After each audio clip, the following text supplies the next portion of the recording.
I want to talk to Adam, who's calling in from North Carolina. Adam, you're live on Talk Heathen. What's up? Well, first off, I want to say I'm level 45 Mystic, so shout-outs to Jimmy right there playing some Pokemon Go, and it's a 3-times experience weekend. But I can get more to the topic here about the bad state of apologetics. Okay. Yeah, go for it. Sure. Well, what I've noticed, and I take part in a lot of YouTube debates, it's kind of sad, actually, but when you try to pinpoint, there's a constant gish gallop. And I'm really just depressed that we don't see many more apologists calling in these days to these shows. I think we're really just seeing that rinse and repeat cycle. So I'm almost just giving a shout out to apologists right now. Please call in. Please give us something new. Please give us something to talk about, something direct to address. Yeah. Yeah. When your book is 2,000 years old, you know, there's only so much material that's left to cover. Now, I noticed the trend with apologetics that I've seen, Jimmy, is if it's not culture war stuff, which is what a lot of it talks about, it's usually stuff related to new discoveries in the sciences and stuff, right? And just applying that to something is said in the Bible or something that reveals the grand mystery of God or something about intelligent design there. You know, that's a lot of the stuff I see. But yeah, like it doesn't feel like it's changed. I mean, I've only been doing this stuff for a few years, but even now I feel kind of old to a lot of the arguments and stuff I see. I don't know. How about you? Yeah, well, so I liked the concept of something new, except for that the something new is usually some kind of like word problem where they're like, oh, wait, but we all agree that X equals Y. Yeah. And therefore, if we go, and I'm sitting here going like, to what would you in any other aspect of your life hold to this standard of like, all right, I know you all said you don't believe in God, but I got a Mother Goose thing going. And if you want to chat now, that doesn't mean I won't indulge it, but I'm literally just sitting there like, you're basically going like, all right, let's start off with the standard by which you have accepted major things like the theory of evolution and gravity and physics and all this stuff. Let's just throw that out the door. And then let's hit up the deep depths of poetry, philosophical poetry, and riddles. And yeah, the metaphysics kind of stuff, right? Where they're like, oh, you have to believe in the ultimate being because time is proven to be finite, and if time is finite, there has to be something infinite, and you know, that kind of word game kind of stuff, right? Yeah, go ahead, Adam. I think you're hitting, both you and Jimmy are hitting upon it perfectly. Actually, my point, better than I could make, is that they're almost arguing weak deism these days. They're arguing for an ultimate being, like, how do you know something? You know, you have to have presuppositions. And no one's really arguing for Christianity more. They're arguing for the Kalam, you know. And the Kalam, which if I can give shout-outs to another atheist YouTuber, is that all right on your channel? I mean, you can reference whoever you want. I don't know if I shout out, but yeah. Depending on who it is, I might totally shit on you. Reference to Amy Newman last night, who was kind of going over the Kalam and her discussion of it. But it's a rather simple, you know, if you know the Kalam, the universe whatever begins to exist has a cause. The universe began to exist. The universe had a cause.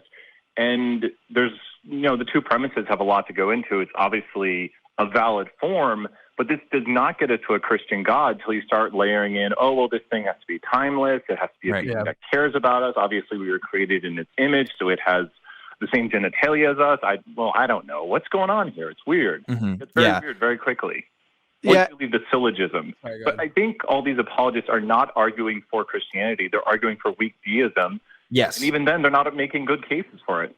And the reason why is, and I'll let Jimmy talk about this too, in my opinion, is because, look, Jesus didn't talk to people using the Kalam. Okay, he didn't use like these grand philosophical arguments. Okay, the story, as it's told, is he was using miracles, right? Like he was actually proving that, hey, there was something else besides what we're seeing around here. And nobody can actually do that. So if you can't actually use miracles to promote your point, you have to go down this kind of logical argument rabbit hole. I mean, that's the only way to do it. The other way, of course, is to point to the sciences and to point to historical evidences about prophecies and stuff, alleged historical evidence about prophecies and stuff, and claim that, oh, this is a demonstration of what we're talking about. But if you can't do that either, it's just kind of philosophical whatever, that's really all they got. We never heard the follow-up of those miracles either, because it's like Jesus cured this blind man's blindness by putting mud in his eyes in a bath area.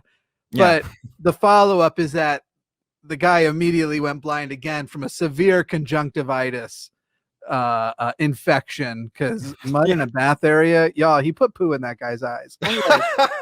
I assume that's what happened next. Jimmy, if someone spit in your eyes and said they cured you, might you just agree with them and run away as quickly as possible?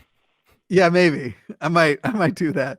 If I saw that happen in real life, my immediate suspicion would be like, all right, let's figure out how these two people already knew each other, and with little worry that that's not going to turn out to be true.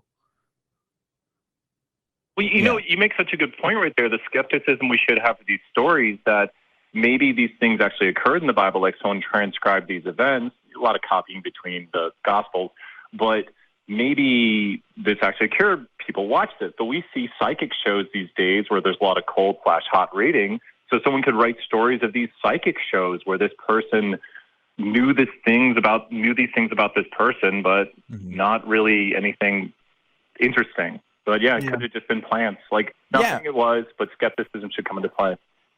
And Christians, according to the Bible, are supposed to be able to perform different acts. Like if you look at the Acts of the Apostle, one of the stories that they tell is they were able to tell somebody was lying through use of the Holy Spirit, that they were withholding some of their money that they wanted to give to the rest of their community and stuff. Like that's an example of these kind of powers you're supposed to be able to have. And there's stories in the Bible of Christians being able to do stuff. And for some reason, no Christian in the United States, at least that I've encountered, has been able to do anything for that for me.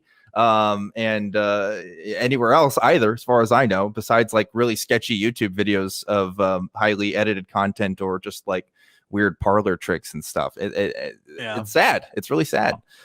I am willing to one last I am willing to speak to a deist. If deists want to call in, I'd love, like the caller kind of talked about the weak deism, and it's like that's even an understatement. It is, the kalam gets you to the weakest, and a lot of these arguments, it's literally like a lot of people, when they think about deism or are deists, they still think of a being with like some level of purpose. Like, yeah, it's a person who doesn't care about us, but is still a person capable of caring about something, some sort of being that's off like creating worlds and stuff. Whereas in reality, like even then you've made so many jumps. Like it can literally just be an ethereal blob monster, and our universe was one of its farts it couldn't hold in. Like that's what it could be as far as this level of deism goes. So it is like the weakest form of deism even too. And for me, it's literally just like deism is just either one of those word problems actually really got you, and you're like, yeah, I'm fumbled because of these premises that I accepted, even though I may not be qualified to comment on the matter at all or actually understand them. Maybe that's what got you, but to me, a lot of deism is just incredulity. Just like, I just can't imagine how it would be without. So yeah, I agree. It is usually an argument from incredulity, which is, obviously flawed. But Adam, you said you had one more point you wanted to make, and then we're going to go ahead and go to another caller. Well, yes, and thank you so much for your time. And anytime you want to debate if agnostics are atheists or not, I'm always up for that challenge. Thank you both for taking my call. Maybe the third or fourth time I've talked to both of you, and have a great show. Thanks, Adam. Appreciate it. You have a good one. Like I feel like I've seen it all. I know I haven't, right? There's always going to be more arguments and more kind of tricks to this stuff out there. But I do feel there's a tiredness in my soul, Jimmy, when we go to these apologetics. And it's just like, it's just the same kind of thing, just a different flavor usually,